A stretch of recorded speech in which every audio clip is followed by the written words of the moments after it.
Since you've become president, you've been seen and photographed on the arms of white women. Quite frankly, sir, you've been courting an awful lot of white women. Will this continue?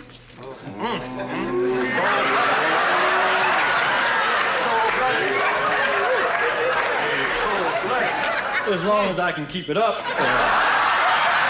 You think they call it the White House? What's up, guys? Your boy Benny. There's a couple ongoing wars in the world, currency collapse situation, border invasion. There's a lot of bad things going on right now. Let's go ahead and check in on the leader of the free world to see what words of wisdom and comfort he has for us. We'll teach Donald Trump a valuable lesson. Don't mess with the women in America unless you want to get the benefit. Hold on. Wait a second. Don't mess with the women of America unless you want to get the benefit? Don't mess with the women in America unless you want to get the benefit. So if I want a benefit, I got to mess with women in America. Is that it? And who's he talking to? Donald, huh? Donald Trump a valuable lesson. Don't mess with the women in America unless you want to get the benefit. Okay, so, okay. In times...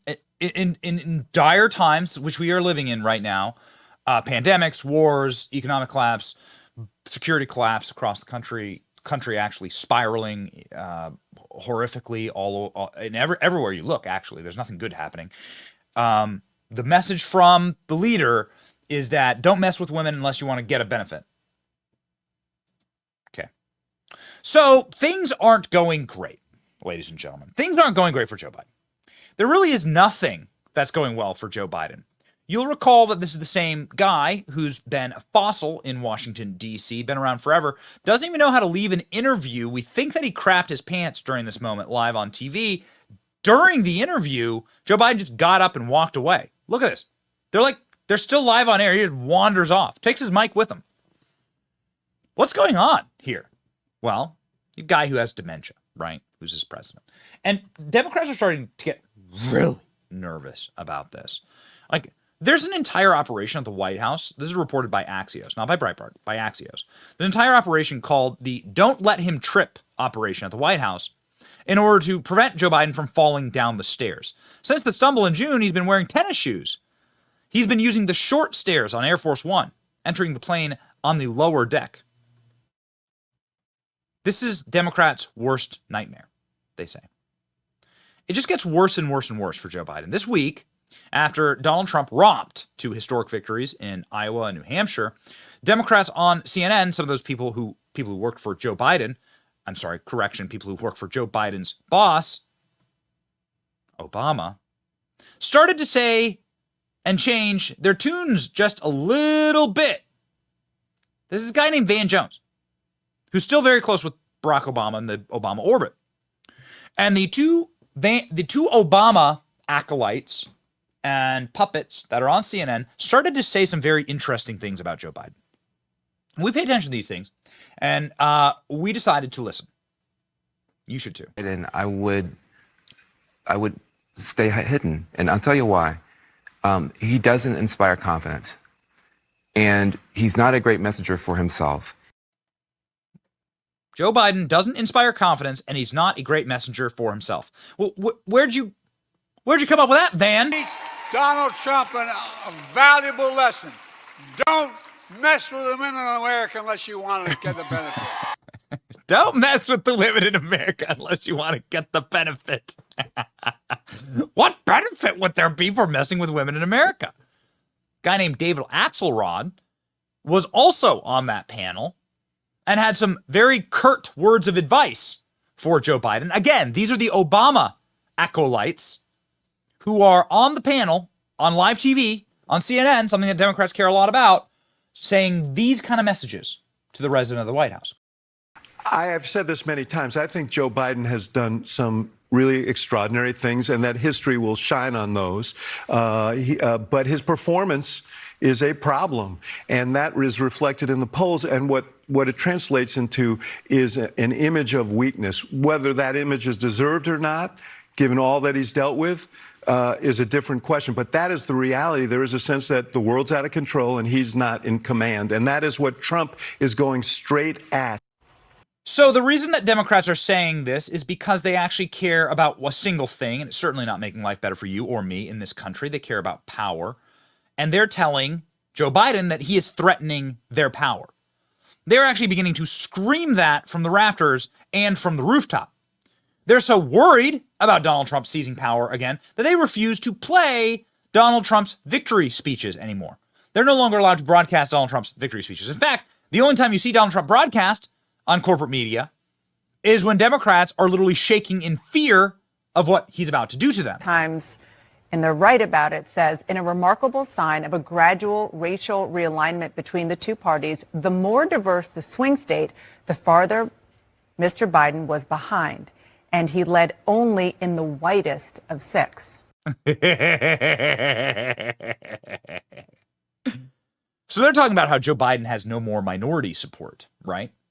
But what they're actually saying is that minorities are breaking for Trump, along with young people breaking for Trump, along with people in swing states breaking for Trump. All of this and even more polling. I want to show this, guys, because it's pretty stunning to look at. This is from a New York Times Siena College poll, which shows that Trump leads Biden in 5 out of 6 critical swing states.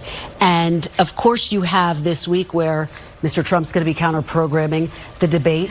Sarah, he's going to be holding a rally here. And guess what? On Monday, he's going to be in court. His fraud trial, I spoke to one of his allies today who says they plan to capitalize on those optics. They are feeling defiant. Can you smell the panic? And you got to pay attention to what the Obama people are doing. David Axelrod, there is no Barack Obama without David Axelrod. He is the chief advisor for Barack Obama's 2 election victories. And David Axelrod created what you would call the Obama magic, the coalition that actually held together Obama victories when there shouldn't have been any, right? Obama should not have won in 2012. We just nominated someone like Nikki Haley. His name was Mitt Romney. Republicans were stupid, and therefore Obama won. And Obama did so by ratcheting up the racial tenor and the hatred in this country, something that you see Joe Biden trying to do, but failing to do right now. Remember, if you go after women, you get a benefit. Words of Joe Biden, not me. I would never say that. But Barack Obama's advisors would say this. It's time for the Democrat Party to dump Joe Biden. Former senior advisor to President Obama, David Axelrod, has been calling out the president's age as a big problem.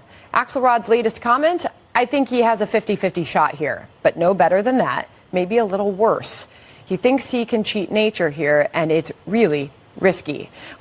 It's really risky. So David Axelrod and the Obama people sound the alarm and say we need something else. And then everybody, like cuckoo birds inside of a little cage, start singing the same song. Isn't it amazing? We're going to lead to a lot of Democrats increasing the chatter that Joe Biden should step aside and make room for another Democrat. And I think the problem that Democrats have is they don't know who that Democrat would be right now. I don't think that people look at Kamala Harris and feel like she is ready to take that step forward. They look across the rest of the party, governors, senators, mayors, House members, and they're struggling to figure out who they could put up if it's not Joe Biden. And so I think the reality is Democrats are probably going to run Joe Biden. Who could it possibly be? Who could they possibly put up? Ladies and gentlemen, let's go ahead and pop on over to the New York Post today. With a big-time headline, Michelle Obama is readying her 2024 White House bid. Oh, my heavens. Could Mrs. Obama be in the Oval? Her husband is helping. Pay attention. Uh-oh. In this sicko political environment, semi-VIPs itch to get what they want. Then, their own political purposes tell you they doubt what you wrote. These professional doubters have their political motives. However, some info now comes in, I'm told, credible sources have access, and usually not meant for the noses of the media, that the Obamas are polling political donors. Reportedly, I'm being told that the Obamas are polling donors for a Michelle Obama presidential run. This according to a columnist, Cindy Adams, at the New York Post. So what does this exactly mean? This means that they're going to dump Joe Biden. It goes on. D.C. is so screwed up for the country Fears and dysfunction are unwarranted. Voters have massive blame on both sides, but everybody knows that Joe Biden has absolutely shit the bed here. So what's next? Well, the murmurs are that something's going to happen after Super Tuesday when Joe Biden clears the field and the Democrat primary process is over, bows out because of legal and or financial and or personal health problems, and makes way for Michelle. Somebody that they would cast as a centrist, an strong leader, and an independent voter. Ms. Obama's team has already sent surveys to heavy-duty donors asking how they'd feel about her as a candidate. The process has begun. A VIP donor in charge of a major hospital called me yesterday saying, "You must do something. The system is so broken." A little highfalutin for this writer, but here we go. Don't be shocked if Michelle Obama sneaks her way into the 2024 race. Ladies and gentlemen, they've run out of options. And so now they're trotting Michelle Obama out onto stupid ass podcasts to start talking about how important the presidency is. Oh, really? Do you think this is an accident? That keep me up because you don't have control over them. Mm-hmm. And you wonder, where are we in this? Where are our hearts? What's going to happen in this next election? I am terrified about what could possibly happen. She's terrified. Because our leaders matter. Who we select, who speaks for us, who holds that bully pulpit. It affects us in ways that sometimes I think people take for granted. Michelle Obama saying people don't understand how powerful being president is. I would tend to agree with her. She certainly does, and that's why they are scared out of their minds. It's why they've sent their dogs on Biden. Do you want to know how bad it's gotten? Here's an open from Saturday Night Live just a few nights ago. You're old. Okay, all right. Not sure how that's a question, but I mean, man, why can't we talk about things that are going well? You're old. They get Joe Biden for being old. They're actually attacking Joe Biden on SNL now, which should be the easiest low-hanging fruit. Teach Donald Trump a valuable lesson. Don't mess with the women in America unless you want to get the benefit. Don't mess with the women in America unless you want to get the benefit. See that, SNL? See how easy it would be to actually write that? Just a guy with a YouTube channel.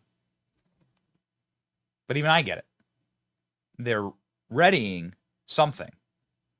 They've all been leashed to attack Joe Biden. And more importantly, Barack Obama is now doing fundraisers. Barack Obama secretly attends donor meeting with Jill Biden in Seattle. Joe Biden's so unhealthy, he can't even make these meetings. And so Barack Obama is going in his place as the real president, right? Yeah, exactly.